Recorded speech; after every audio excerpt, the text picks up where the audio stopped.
Eu gostaria muito de propor essa conversa em vista de tentar definir e distinguir dois conceitos distintos que têm a ver com espaço, mas também com a proposta de uso do espaço. Então, o primeiro conceito que eu gostaria de definir e que tem a ver com o espaço e com o uso do espaço é o conceito de sala de aula. Pensem vocês, por favor, que quando a gente pensa em educação, a gente está pensando em algo muito mais amplo do que escola, do que sala de aula. A concepção de educação, ela não se restringe a espaços de educação, mas ela se dá em todos os lugares em que se institui processos de humanização e de socialização. Então pensem vocês que em andando na rua, nós estamos educando e sendo educados. Ao ligar a televisão, a usar a rede social, ir ao cinema, ir a uma exposição de arte ou a um teatro, todos esses espaços, a trama de relações que se institui no espaço urbano é uma trama de relações pedagógicas. A gente aprende a ser e a se relacionar em todos os espaços sociais. Então, quando se fala em sala de aula, a gente não está pensando em restringir essa dinâmica social que é a educação ao espaço de sala de aula. O que a gente está dizendo é que no espaço de sala de aula existe uma forma de educar diferente dessa, que se institui nessa trama de relações sociais que se dão nos espaços urbanos. Muito bem.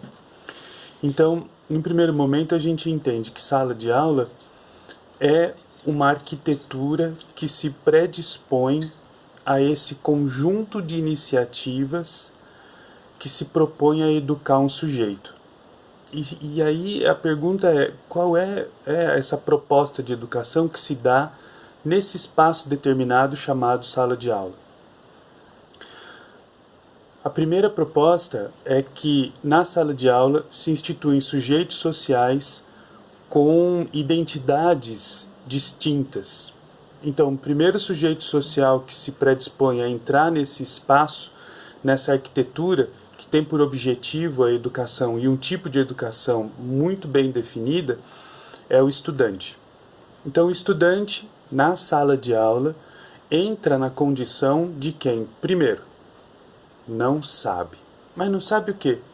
Ele não sabe um conjunto sistematizado de saberes construído historicamente pela humanidade. Então vamos lá. O estudante não sabe ler e escrever. Mas o que é ler e escrever? Bom, ler e escrever é um conjunto sistematizado de conhecimento construído por pessoas aqui no Brasil. Nós desenvolvemos aqui no Brasil uma forma de escrever e a gente chama dessa forma de escrever de gramática e ortografia e o estudante não sabe isso, pô. Então o que a gente faz na sala de aula? O estudante que não sabe, ele vai se colocar à disposição de um conjunto de iniciativas para que ele consiga se apropriar da gramática e da ortografia. Esse sujeito, estudante, ele não sabe calcular. Ele não sabe fazer equação de primeiro grau e de segundo grau. E ele não sabe que sabe fazer tudo isso. Ele não sabe o nome disso. Ele não sabe a história disso. Então, o estudante, ele chega na sala de aula, nesse espaço que foi construído para um tipo de educação muito bem definida, como um não sabente. Não ficou bom. Ele chega como alguém que não sabe. E aí então, todas as iniciativas que forem construídas nesse espaço por um sistema de estratégias só tem por objetivo fazer com que esse primeiro sujeito, o estudante, o que não sabe, passe a saber.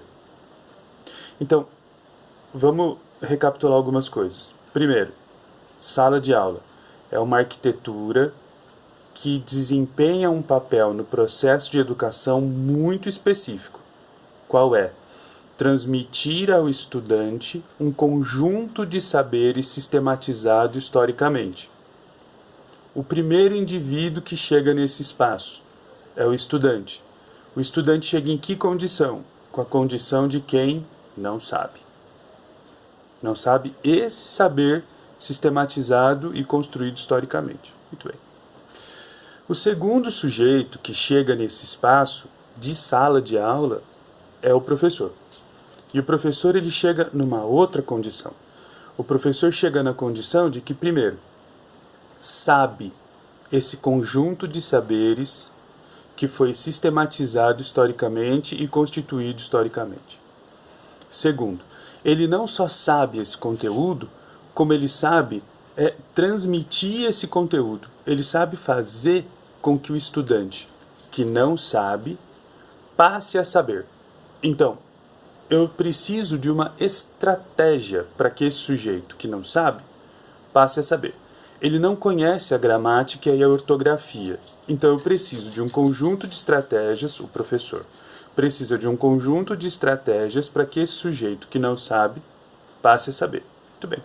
Então, se sala de aula atende esse objetivo, se sala de aula é composto por esses dois sujeitos sociais, estudante e professor, e atende ao objetivo de fazer com que aquele sujeito estudante que não conhece esse conjunto de conhecimento historicamente construído e sistematizado passe a saber, e o professor é responsável, primeiro, por conhecer esse conteúdo e, segundo, constituir um método para que esse sujeito que não sabe passe a saber.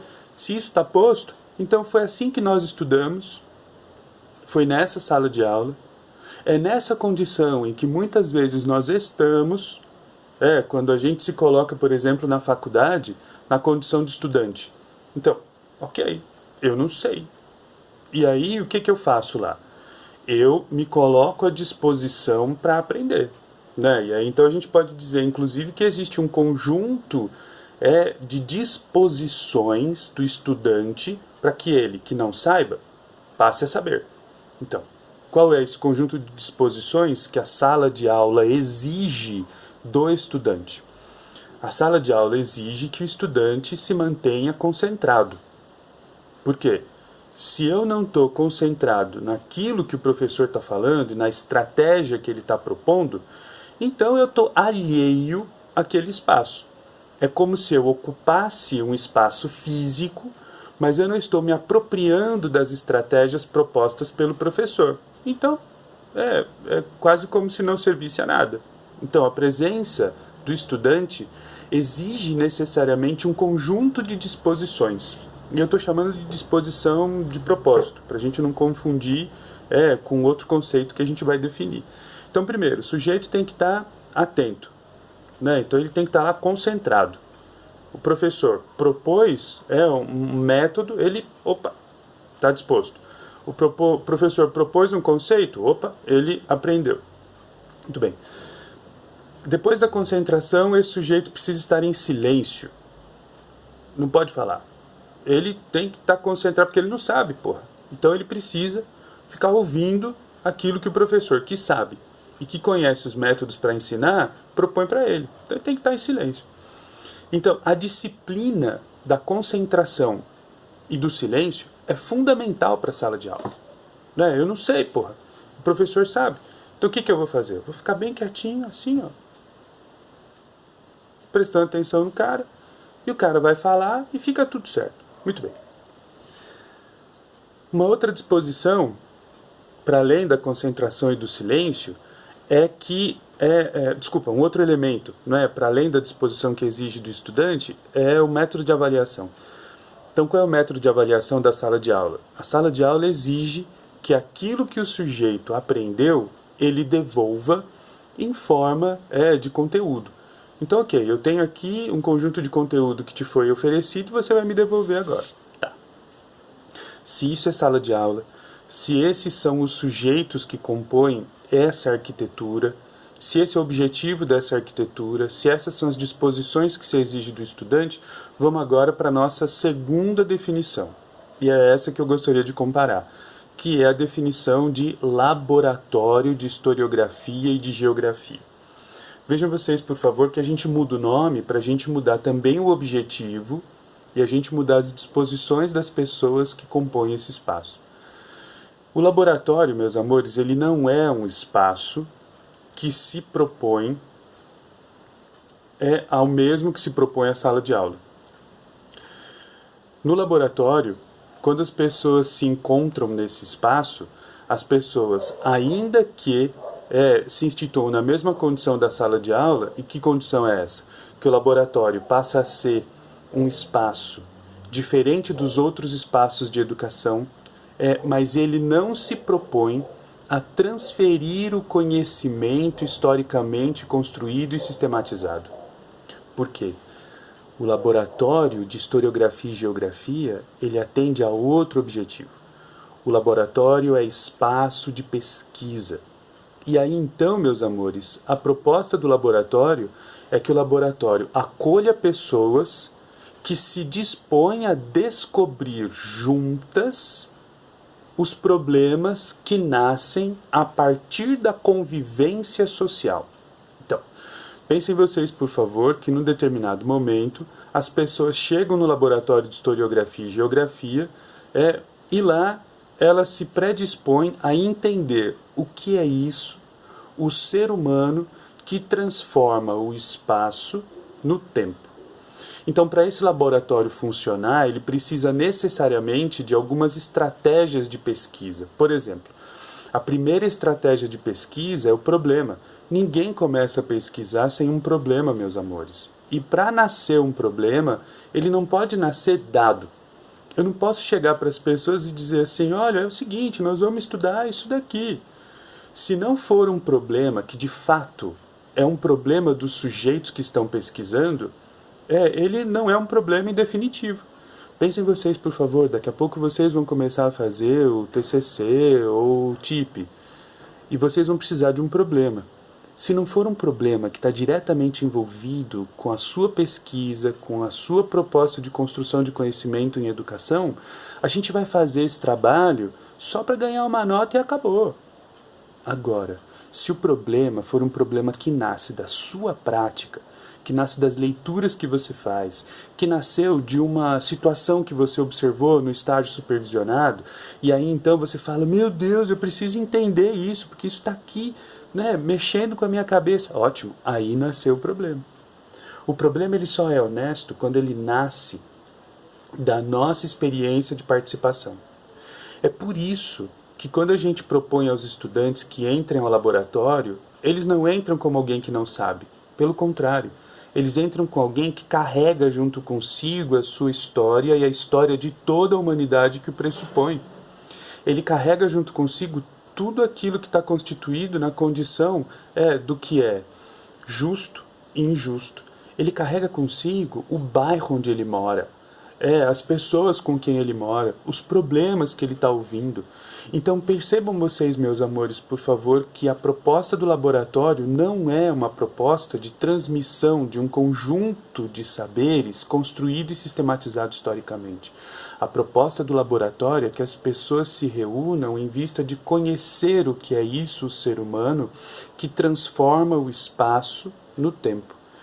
E conhecer não é um conhecer por curiosidade, de falar, que legal que eu conheci isso daí, bacana, hein? Conhecer, meus amores, significa julgar.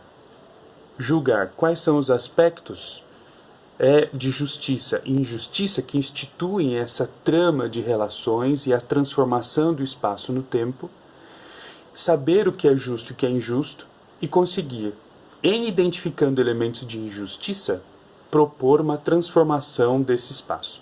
Bom, espero que esse vídeo colabore para que a gente construa cada vez mais conhecimento a partir do pressuposto de laboratório de historiografia e geografia do que de sala de aula. Fiquem bem, viu? Um abraço.